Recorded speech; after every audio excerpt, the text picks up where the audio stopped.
So, you have read and possibly heard me talking about questions of ultimate concern. Those questions of ultimate concern can be put into three main categories: things that are specifically about the ultimate, things that are related to practices and actions, and things that are related to the sociological feature. And there is carryover between each of these areas. So these are only some of the ultimate questions for which answers are sought.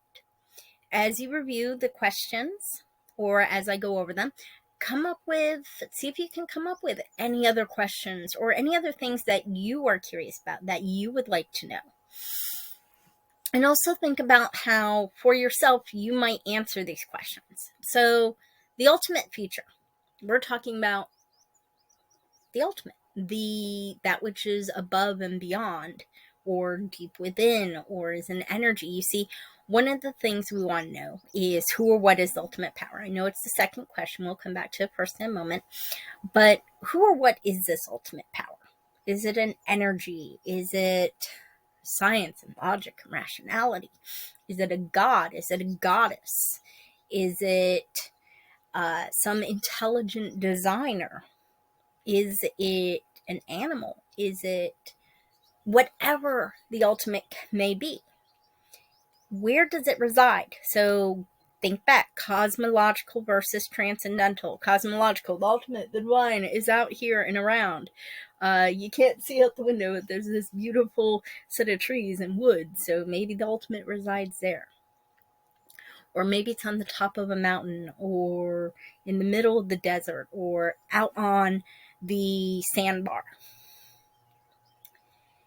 What is the basic worldview? How does this religion, this spirituality, this cultural tradition that we are part of, how does it see or understand the world?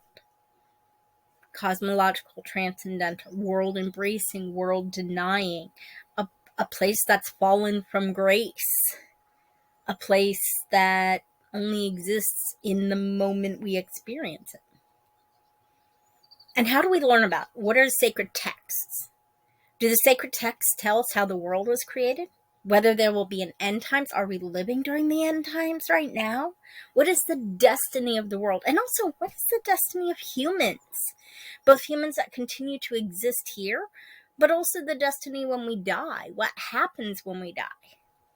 Are there mediators? Are there beings? Are there devices that sort of work between us and the divine? Ways of divining concepts, discerning what we are supposed to or not supposed to do. Who are the religious founders? Or if not founders, who are some of the major prophets, some of the major teachers? How are we helped in getting to our destiny?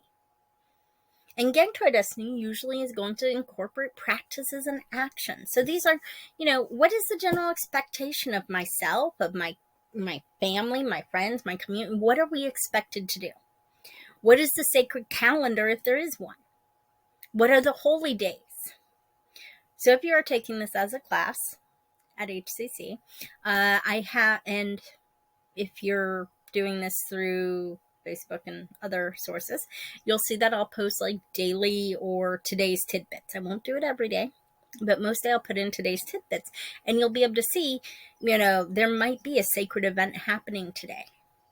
Something sacred to some religion, some culture, some philosophical group. What are the rituals of the community and of the individual? So we are saying community, so that is sociological, but we're putting it in the practice action feature because that is the focus of this feature. What are the visible symbols that take on sacred meanings? What are the morals or the actions in life that we're supposed to do, we're supposed to follow? So for the sociological, we're looking at, where does the group go to worship? Do we go to a temple, synagogue, a mosque, out in the woods, at a waterfall?